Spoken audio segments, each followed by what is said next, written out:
আজ আমি type of যে ইনভেস্টমেন্ট প্ল্যান প্ল্যান নিয়ে কিছু সংক্ষেপে আমি ধারণা দিচ্ছি।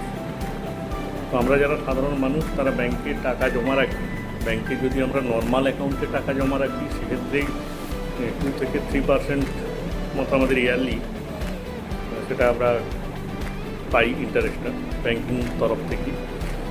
আর ব্যাংকের মধ্যেই আছে যেগুলো, সেগুলো ফিক্সড ডিপোজিট বা রেকারিং ডিপোজিট রয়েছে। সেই ডিপোজিট বা রেকারিং ডিপোজিটের ক্ষেত্রে ব্যাংকিং যে সেক্টরগুলো রয়েছে তো তারা কিন্তু ওই 6% থেকে 7%-এর মধ্যেই ইন্টারেস্ট দিয়ে থাকেন গ্রাহকদের। তো এক্ষেত্রে যেটা দেখা যায় যে দ্রব্যমূল্য বৃদ্ধি, সেই দ্রব্যমূল্য বৃদ্ধিও কিন্তু এর থেকে বেশি হয়। প্রতি বছর 6%-এর বেশি কিন্তু দ্রব্যমূল্য বৃদ্ধি হয়। সুতরাং এই ফিক্সড ডিপোজিট রাখলে খুব একটা লভ্যাংশ কিন্তু হয় না গ্রাহকদের।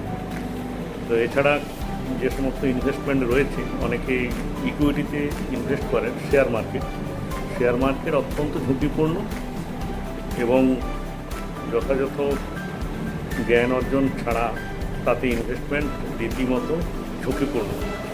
সেখানে ফান্ড জিরো হয়ে যেতে পারে, আবার সেখানে আপনি কোটিপতিও হতে পারেন। তো টাইপ অফ যে জুয়া খেলা, তো সেটাই এক ধরনের শেয়ার মার্কেটের মতো। তো জুয়া খেলার মধ্যে ভাগ্য আছে, কিন্তু শেয়ার মার্কেটের মধ্যে ভাগ্যের সঙ্গে নলেজ, সেটা একটা বড় ব্যাপার। কোন কোম্পানিতে আপনি বিনিয়োগ করবেন সেটা আপনার বিবেচনার উপর সিদ্ধান্ত নিতে হবে। তো শেয়ার মার্কেট যেমন উচ্চ রিটার্ন দেয়, তেমনি উচ্চ ঝুঁকি সম্পন্ন একটা ইনভেস্টমেন্ট। শেয়ার মার্কেটের কাজ জানেন না, কিন্তু শেয়ার মার্কেটে ইনভেস্ট করতে আগ্রহী, সেক্ষেত্রে যেটা রয়েছে সেটা হচ্ছে মিউচুয়াল ফান্ড। বিভিন্ন ভালো ভালো কোম্পানির যে মিউচুয়াল ফান্ড রয়েছে, সেক্ষেত্রে যদি আপনারা ইনভেস্টমেন্ট করেন তাহলে অ্যাপ্রক্স আপনারা ভালো কোম্পানির মিউচুয়াল ফান্ডের বিগত দিনের যে রিটার্ন টার্ন ওভার, সেগুলো দেখে যদি আপনারা সিদ্ধান্ত নেন তো ইয়ারলি 12% থেকে শুরু করে 20% পর্যন্তও রিটার্ন পেতে পারেন। মিউচুয়াল ফান্ড কম ঝুঁকিপূর্ণ, এটাও বাজারের উপর নির্ভরশীল, কিন্তু দীর্ঘমেয়াদী মিউচুয়াল ফান্ডে ইনভেস্ট করাটা সাধারণ মধ্যবিত্তের পক্ষে তুলনামূলকভাবে অনেক সেফ।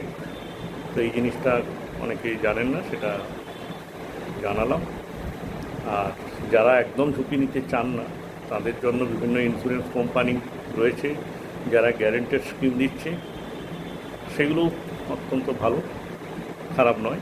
তো সেগুলো আপনারাও দেখতে পারেন যারা একদম ঝুঁকি নিতে চান না।